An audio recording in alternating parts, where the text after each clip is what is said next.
Rebirth എന്ന എൻ്റെ YouTube ചാനലിലേക്ക് എല്ലാവർക്കും സ്വാഗതം. ഇന്ന് ഞാൻ നിങ്ങളുമായിട്ട് ഷെയർ ചെയ്യാൻ വന്നിരിക്കുന്നത് എന്താണ് പ്രാർത്ഥന, അല്ലെങ്കിൽ ഏത് രീതിയിൽ പ്രാർത്ഥിച്ചാലാണ് നമ്മുടെ ജീവിതത്തിലേക്ക് പോസിറ്റീവായിട്ടുള്ള കാര്യങ്ങളെ അട്രാക്റ്റ് ചെയ്ത് കൊണ്ടുവരാൻ സാധിക്കുന്നത്, ആത്മാവിൻ്റെ യാത്രകൾ ഏതൊക്കെ രീതിയിലാണ് നമ്മളെ കൊണ്ടുവന്ന് എത്തിക്കുന്നത്, ഇങ്ങനെ കുറച്ച് കാര്യങ്ങൾ നിങ്ങളുമായിട്ട് ഷെയർ ചെയ്യാമെന്ന് വെച്ചു. അപ്പോൾ അതിനു മുമ്പായിട്ട് ചാനൽ കാണുന്ന എല്ലാവരും ഒന്ന് ലൈക്ക് ചെയ്ത് സബ്സ്ക്രൈബ് ചെയ്ത് ഇട്ട് കാണുവാണെങ്കിൽ അത് വലിയൊരു സപ്പോർട്ടായിരിക്കും. അപ്പോൾ നമുക്ക് നമ്മുടെ വിഷയത്തിലേക്ക് വരാം. പ്രാർത്ഥന എന്ന് പറഞ്ഞു കഴിഞ്ഞാൽ മനസ്സിനൊരു ധൈര്യമാണ്, അല്ലേ? ഓരോ പ്രാർത്ഥനയും നമുക്ക് തരുന്നത് മനസ്സിൻ്റെ ധൈര്യമാണ്. ഓരോ രീതിയിൽ പ്രാർത്ഥിക്കുന്നവരാണ് നമ്മൾ ഓരോരുത്തരും. പക്ഷേ എന്താണ് ശരിക്കും പ്രാർത്ഥന കൊണ്ട് അർത്ഥമാക്കുന്നത്? പ്രാർത്ഥന എന്ന് പറഞ്ഞു കഴിഞ്ഞാൽ അവിടെ ഒരു അത്ഭുതം സംഭവിക്കുകയല്ല, മറിച്ച് ഏത് സാഹചര്യമാണോ ആ സാഹചര്യത്തെ അതിജീവിക്കാനും ആ സാഹചര്യവുമായിട്ട് പൊരുത്തപ്പെടാനും ആ സാഹചര്യത്തെ മനസ്സിലാക്കിക്കൊണ്ട് മുന്നോട്ട് പോകാനും നമുക്ക് സാധിക്കുന്നു. അതിൽ ആത്മാവിൻ്റെ യാത്രയും ഉൾപ്പെടുന്നുണ്ട്. ചിലർക്കാണെങ്കിൽ ചില അവസരങ്ങളിലൊക്കെ ജോലി നഷ്ടപ്പെടുന്നു, ഒന്നും അങ്ങോട്ട് കോൺസെൻട്രേറ്റ് ചെയ്ത് ശരിക്കും പോകാൻ സാധിക്കുന്നില്ല. അപ്പം ഇതൊക്കെ ആത്മാവിൻ്റെ ഇരുണ്ട യാത്രകളെന്നോ നമുക്ക് അങ്ങനെയൊക്കെ അതിനെ സൂചിപ്പിക്കാം. അതും പ്രാർത്ഥനയുമായിട്ട് ഒരുപാട് കണക്ഷൻ ഉണ്ട്. പലപ്പോഴും നമ്മുടെ ജീവിതത്തിൽ അൺഎക്സ്പെക്റ്റഡ് ആയിട്ട് ദുഃഖങ്ങൾ വരികയും നമുക്കിനി ഒന്നും ചെയ്യാനില്ല എന്ന അവസ്ഥ വരികയൊക്കെ ചെയ്യുമ്പോൾ ഡിപ്രഷനിലേക്ക് പോവുകയും അല്ലെങ്കിൽ മനസ്സ് അസ്വസ്ഥമാവുകയൊക്കെ ചെയ്യാറുണ്ട്. പക്ഷെ ചിലർ ഇത്തരത്തിലുള്ള വിഷമഘട്ടങ്ങളിലൂടെ പോയിട്ട് വളരെ പെട്ടെന്ന് തന്നെ ലൈഫിലേക്ക് തിരിച്ചു വരുന്നതും കണ്ടിട്ടുണ്ട്.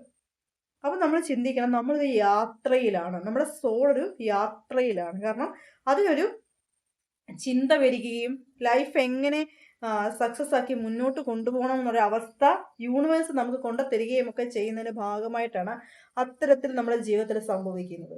അപ്പം ഇത് പ്രാർത്ഥനയുമായിട്ട് എങ്ങനെ കണക്റ്റഡ് ആണ്? പലപ്പോഴും നമ്മൾ ഈ ഒരു അവസ്ഥയിൽ നിന്ന് തരണം ചെയ്ത് മുന്നോട്ട് വരാനായിട്ട് നമ്മൾ പ്രാർത്ഥനയിലോട്ട് കൂടുതലായിട്ട് പോകും, അല്ലേ? പലതരത്തിലുള്ള പ്രാർത്ഥനയാവാം, മെഡിറ്റേഷൻ ആവാം, മന്ത്രജപങ്ങളാവാം, അങ്ങനെ പല തരത്തിലും നമുക്ക് പ്രാർത്ഥനയുമായിട്ട് കണക്റ്റഡ് ആവാൻ സാധിക്കും. പക്ഷെ ഇത്തരത്തിലൊക്കെ പ്രാർത്ഥനയുമായിട്ട് കണക്റ്റഡ് ആവുന്ന സമയത്ത് ഇവിടെ ശരിക്കും പ്രാർത്ഥനയുമായിട്ട് കണക്റ്റഡ് ആവുന്ന നമ്മുടെ ശരീരമല്ല, മറിച്ച് നമ്മുടെ സോളോ അല്ലെങ്കിൽ നമ്മുടെ മനസ്സോ അങ്ങനെയുള്ള പല കാര്യങ്ങളുമാണ്. കാരണം ഇവിടെ നമുക്ക് ആത്യന്തികമായിട്ട് സമാധാനം കണ്ടെത്തേണ്ടത് നമ്മുടെ മനസ്സിന്റെ ഒരു ആവശ്യമാണ്. അപ്പോൾ അതിനു വേണ്ടിയിട്ടാണ് ഇവിടെ പ്രാർത്ഥന യൂസ് ചെയ്യുന്നത്. പക്ഷെ ഇവിടെ മാജിക്കുകളൊന്നും ഒരു പ്രാർത്ഥനയിലും ഒരു മാജിക്കും സംഭവിക്കുന്നില്ല എന്നതാണ് ഫസ്റ്റ് റിയാലിറ്റി. ആ റിയാലിറ്റി നമ്മൾ മനസ്സിലാക്കേണ്ടത് അത്യാവശ്യമാണ്. പലരും ഹീലിങ്ങിന് വരുന്ന സമയത്ത് എന്നോട് ചോദിക്കാറുണ്ട്, ഏത് ചക്രാസിലാണ് ബ്ലോക്ക്, ആ ചക്രാസിനെ എങ്ങനെ ആക്ടിവേറ്റ് ചെയ്ത് ലൈഫ് ലോങ് നിലനിർത്താമെന്നൊക്കെ. ഇപ്പൊ നമ്മൾ ഏത് ചക്രാസിന്റെ ബ്ലോക്കുകൾ എടുത്തു മാറ്റിയാലും പിന്നീട് അവിടെ ബ്ലോക്കുകൾ ഉണ്ടായിക്കൂടാന്നില്ല. അതിനെ സ്ഥിരമായി നിലനിർത്താൻ വേണ്ട ലോക്കിംഗ് സിസ്റ്റം ഒക്കെ യൂസ് ചെയ്ത് ലോക്ക് ചെയ്തിട്ടാണ് നമ്മൾ അവരെ പറഞ്ഞയക്കുന്നെങ്കിൽ കൂടിയും പിന്നീട് അവിടെ ബ്ലോക്കുകൾ സംഭവിക്കാം. കാരണം നമ്മുടെ ലൈഫ് എങ്ങനെയാണ് പിന്നീട് പോകുന്നതിനെ അടിസ്ഥാനപ്പെടുത്തിക്കൊണ്ട് ലോക്കുകൾ മാറി അവിടെ ബ്ലോക്കുകൾ ഉണ്ടാവാനുള്ള സാധ്യതയും ഉണ്ട്. അപ്പോൾ നമ്മൾ ഒരുപാട് സ്ട്രഗിളുകളിലൂടെ പോകുന്നു, ഒരുപാട് പ്രശ്നങ്ങൾ നമുക്ക് നിരന്തരം വരുന്നു എങ്കിൽ നമ്മൾ ചിന്തിക്കേണ്ട ഒരു പ്രധാനപ്പെട്ട ഒരു കാര്യമുണ്ട്. ഇവിടെ നമ്മുടെ ആത്മാവ് ഒരു യാത്രയിലാണ്, തിരിച്ചറിവിലേക്കുള്ള ഒരു യാത്രയിലാണ്. കാരണം പുതിയ പുതിയ അറിവുകൾ നേടിയെടുത്ത് സ്പിരിച്വാലിറ്റിയുമായിട്ട് കണക്റ്റഡ് ആവാനും ആ യൂണിവേഴ്സുമായിട്ട് കണക്റ്റഡ് ആവാനും ഇവിടെ സോള് ആഗ്രഹിച്ചിരിക്കുന്നു. അതുകൊണ്ടാണ് നിരന്തരം വിഷമങ്ങൾ സംഭവിക്കുന്നത്. അപ്പോ പല പ്രശ്നങ്ങൾ ഉണ്ടാവുകയും പല കാര്യങ്ങളിലേക്ക് മനസ്സ് അഡിക്റ്റഡ് ആവുകയും ചെയ്യും. കാരണം നെഗറ്റീവ് എനർജി ഇവിടെ ഒരുപാട് കൂടുതലാണ്. അപ്പൊ ഇങ്ങനെ നമ്മൾ ഡിസ്റ്റർബ്ഡ് ആവുന്ന സമയത്ത് ഏതിലോട്ട് ഫോക്കസ് ചെയ്യണം, ഏതിലേക്ക് കോൺസെൻട്രേറ്റ് ചെയ്യണം എന്നുള്ളത് പ്രാർത്ഥന നമുക്ക് കാണിച്ചു തരുന്നു. കാരണം നെഗറ്റീവായിട്ടുള്ള കാര്യങ്ങളിലോട്ട് മനസ്സിനെ കൊണ്ടുപോകണോ അതോ പോസിറ്റീവായിട്ടുള്ള കാര്യങ്ങളിലേക്ക് മനസ്സിനെ കൊണ്ടുപോകണോ എന്നുള്ളത് നല്ല രീതിയിൽ മെഡിറ്റേഷൻ ചെയ്യുകയും പ്രാർത്ഥിക്കുകയും ചെയ്യുന്ന ഒരു വ്യക്തിയെ സംബന്ധിച്ച് എളുപ്പത്തിൽ ഒരു ഡിസിഷൻ എടുക്കാൻ സാധിക്കും. ഇപ്പോൾ സ്ഥിരമായി മെഡിറ്റേഷൻ ചെയ്യേണ്ടതിന്റെ ആവശ്യകതയെക്കുറിച്ച് ഞാൻ എല്ലാവരോടും എപ്പോഴും പറഞ്ഞു കൊടുക്കാറുണ്ട്. കാരണം സ്ഥിരമായി മെഡിറ്റേഷൻ ചെയ്യുന്ന ഒരു വ്യക്തിയെ സംബന്ധിച്ച് അവരുടെ ഓറയുടെ അളവ് ഒരുപാട് വലുതായിരിക്കും. അത്തരത്തിൽ ഓറ ലെവലുള്ള ഒരു വ്യക്തിയിലേക്ക് നെഗറ്റീവ് എനർജി അധികം പെട്ടെന്നൊന്നും അട്രാക്ട് ചെയ്ത് വരില്ല.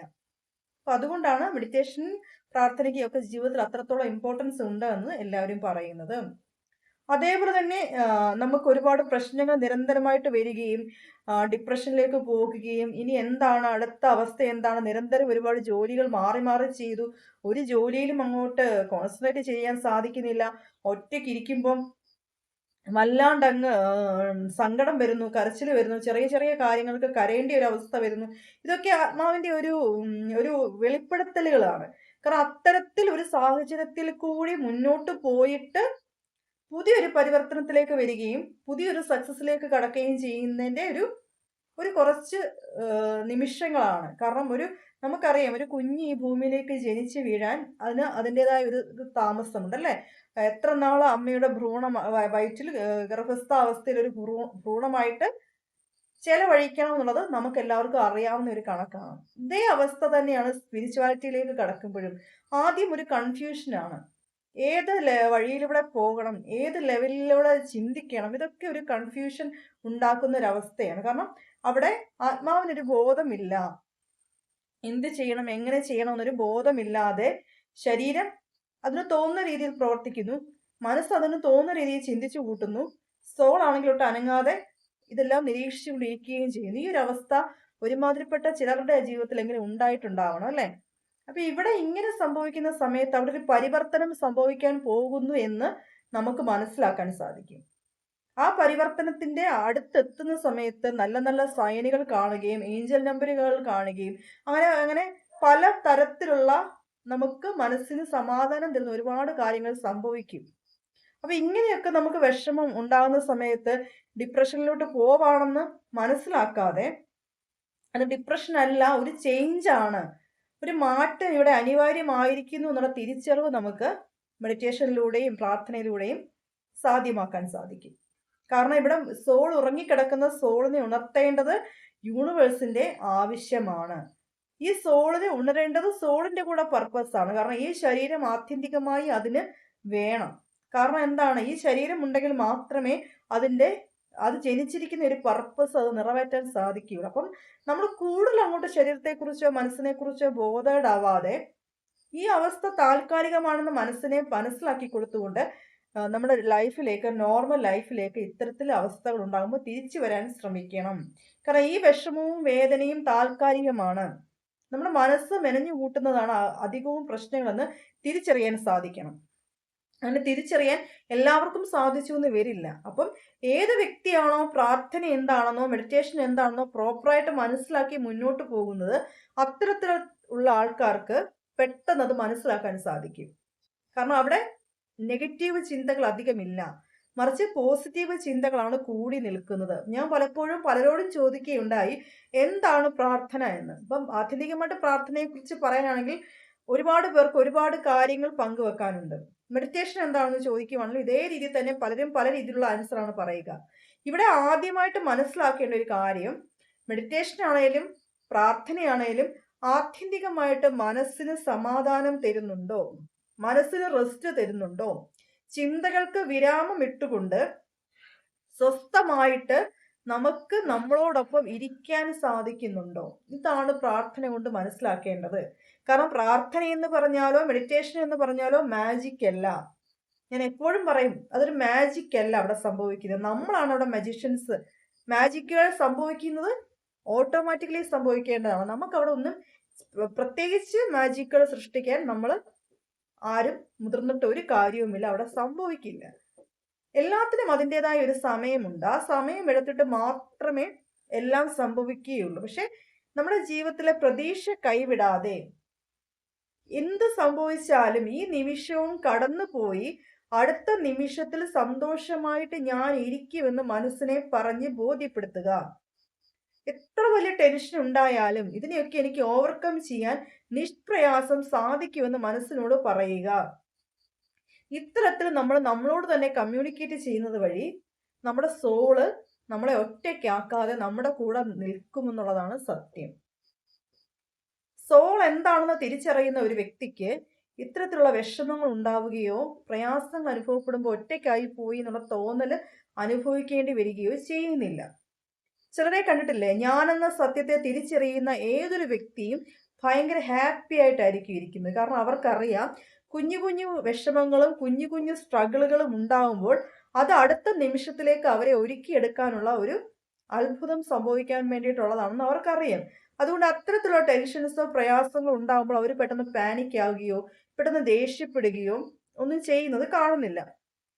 കൂടുതലും ഇങ്ങനെ മെഡിറ്റേഷനിലോട്ട് വരികയും ഇങ്ങനെയുള്ള കാര്യങ്ങൾ പോസിറ്റീവ് കാര്യങ്ങളിലോട്ട് തിരിയുന്നവരിൽ അത് പ്രത്യേകിച്ച് ഞാൻ കാണുന്നത് എപ്പോഴും ഒരു പീസ്ഫുൾ മൈൻഡാണ് അവർക്ക്. സമാധാനത്തോടു കൂടി ചിന്തിക്കാനും സമാധാനത്തോടു കൂടി അവർക്ക് പ്രവർത്തിക്കാനും സമാധാനത്തോടു കൂടി സംസാരിക്കാനും ഇത്തരക്കാർക്ക് വളരെ എളുപ്പത്തിൽ സാധിക്കുന്നു. അപ്പം അതൊന്ന് ഒരു കാര്യം ചിന്തിക്കേണ്ടിയിരിക്കുന്നു. ഇത് പെട്ടെന്നൊരു സുപ്രഭാതത്തിൽ അവർ നേടിയെടുത്ത ഒരു കഴിവല്ല. അവർ പെട്ടെന്നൊരു സുപ്രഭാതത്തിൽ ആർജിച്ചെടുത്ത ഒരു കഴിവല്ല, മറിച്ച് അതിന് കുറേ വർഷങ്ങളുടെ പ്രയത്നമുണ്ട്. ഒരുപാട് വർഷത്തെ ചിന്തകളുടെ പ്രയത്നമുണ്ട്.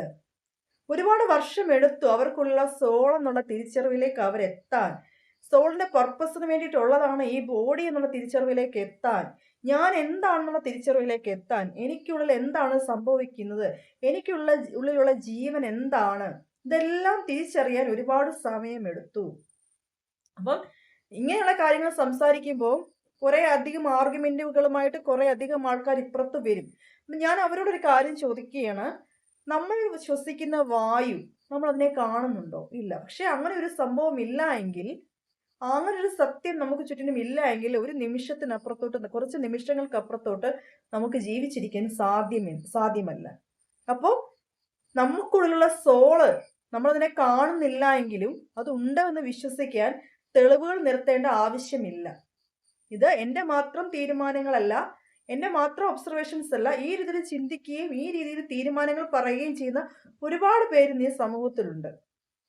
അതുകൊണ്ട് തന്നെ അതിനെ എതിർത്ത് പറയുന്നവരെ ഞാൻ നിർബന്ധിച്ച് ഇതിലേക്ക് കൊണ്ടുവരാൻ തയ്യാറല്ല.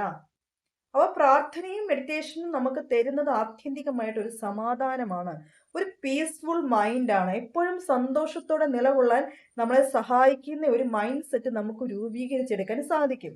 പ്രത്യേകിച്ച് ഇത്തരത്തിൽ ആത്മാവിന്റെ യാത്ര തുടങ്ങുന്ന സമയത്ത്, ഒറ്റയ്ക്കായി പോയി എന്നും തോന്നുന്ന സമയത്ത് മനസ്സിന് തിരിച്ചറിവുണ്ടാകുന്നു. ഒറ്റയ്ക്കല്ല, മറിച്ച് ഒരു വലിയ യാത്രയ്ക്കുള്ള തുടക്കം ഇവിടെ കുറിക്കാനുള്ള ഒരു സമയമായി.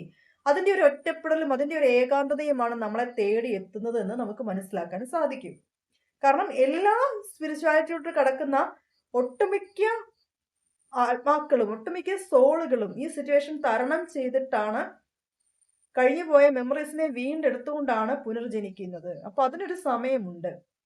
നിരന്തരമായി പല ജോലികൾ ചെയ്യുന്നു, ആ ജോലികൾ നഷ്ടപ്പെടുന്നു. നിരന്തരമായി പല കാര്യങ്ങൾ ചെയ്യുന്നു, അതിലെല്ലാം പരാജയം സംഭവിക്കുകയും ഒരു കാരണവുമില്ലാതെ കരച്ചിൽ വരികയും ഒരു കാരണവുമില്ലാതെ ദേഷ്യം വരികയും ഒരു കാരണവുമില്ലാതെ ഞാൻ ഒറ്റയ്ക്കായി പോയി എന്നുള്ള ചിന്ത വരികയും ചെയ്യുമ്പോൾ നമ്മൾ കരുതും, ഓഹോ നമ്മൾ ഡിപ്രഷനിലെത്തി, ഇത് ഡിപ്രഷന്റെ അവസാന സ്റ്റേജ് ആണ്. പക്ഷെ അങ്ങനെയൊക്കെ സംഭവിക്കുമ്പോൾ മനസ്സിനെ സ്റ്റേബിളാക്കി നിലനിർത്തിക്കൊണ്ട് പോകുന്ന വ്യക്തി അതിൽ നിന്ന് പെട്ടെന്ന് പുറത്തു വരും. പക്ഷെ സ്റ്റേബിളാക്കി പുറത്തേക്ക് വരാൻ സാധിക്കാതെ ഡിപ്രഷന് മരുന്നെടുക്കുകയും മറ്റുള്ള സിറ്റുവേഷൻസിലോട്ടും പോകുന്ന വ്യക്തികൾക്ക് പിന്നെയും കുറച്ച് ടൈം എടുത്തിട്ടായിരിക്കും അവർ പുറത്തേക്ക് വരുന്നത്. പക്ഷെ ആത്യന്തികമായി സോളിന്റെ തീരുമാനം എന്താണോ അത് നടന്നിരിക്കും. കാരണം തിരിച്ചറിവിലേക്ക് വരണം എന്നുള്ളത് യൂണിവേഴ്സ് നമ്മളുമായിട്ട് കണക്റ്റഡ് ആവുന്നത് കൊണ്ടും യൂണിവേഴ്സ് നമ്മളെ തെരഞ്ഞെടുക്കുന്നത് കൊണ്ടും സംഭവിക്കുന്ന ഒരു പ്രതിഭാസമാണ്. എന്ത് തന്നെ ആയാലും നമ്മൾ എത്തിച്ചേരാനുള്ള വഴിയിലേക്ക് നമ്മൾ ഓട്ടോമാറ്റിക്കലി എത്തിച്ചേരുക തന്നെ ചെയ്യും. അതിന് എന്തെല്ലാം തടസ്സങ്ങൾ ഉണ്ടെങ്കിലും നമ്മൾ എത്തിച്ചേരും. അതിന് കുറുക്ക് വഴികളൊട്ടില്ലതാനും. കാരണം ഓരോ സാഹചര്യത്തിലും ഇന്നത് സംഭവിക്കണം എന്നുള്ളത് നിയമമാണ്, യൂണിവേഴ്സിന്റെ നിയമത്തിൽ പെടുന്നതാണ്. പിന്നെ ആ നിയമങ്ങളെ മാറ്റി മറിക്കാനുള്ള മനസ്സ് നമുക്ക് രൂപീകരിച്ചെടുക്കാൻ സാധിക്കും. അത് അവിടെ അത്ഭുതങ്ങൾ സൃഷ്ടിച്ചുകൊണ്ടല്ല, മറിച്ച് അതിനെ അക്സെപ്റ്റ് ചെയ്തുകൊണ്ടും അതിനോട് പൊരുത്തപ്പെട്ടുകൊണ്ടും അതിനെ ഡീൽ ചെയ്യുന്ന എങ്ങനെയെന്ന് മനസ്സിലാക്കിക്കൊണ്ടും അതിൽ നിന്നും നമുക്ക് പുറത്തു വരാൻ സാധിക്കും. ബാക്കിയുള്ളവയൊക്കെ നിങ്ങളുടെ ചിന്തകളിലേക്ക് വിടുകയാണ്. ഇന്നത്തെ കാര്യങ്ങൾ ഇവിടെ ഈ ഒരു ചിന്തയുമായിട്ട് അവസാനിക്കുന്നു. മറ്റൊരു വീഡിയോയിൽ കാണാം. എൻ്റെ വാട്സപ്പ് ഗ്രൂപ്പിൻ്റെ 2 ഗ്രൂപ്പിൻ്റെയും ലിങ്ക് ഞാൻ കമൻറ്റ് ബോക്സിൽ കൊടുത്തേക്കാം. നിങ്ങൾക്കതിൽ ജോയിൻ ചെയ്യാം. ഹീലിങ്ങിൻ്റെ നമ്പരും കൊടുത്തേക്കാം. അത് ആവശ്യമുള്ളവർ എന്നെ കോൺടാക്റ്റ് ചെയ്യുക. സോ മറ്റൊരു വീഡിയോയിൽ കാണാം. Thanks all.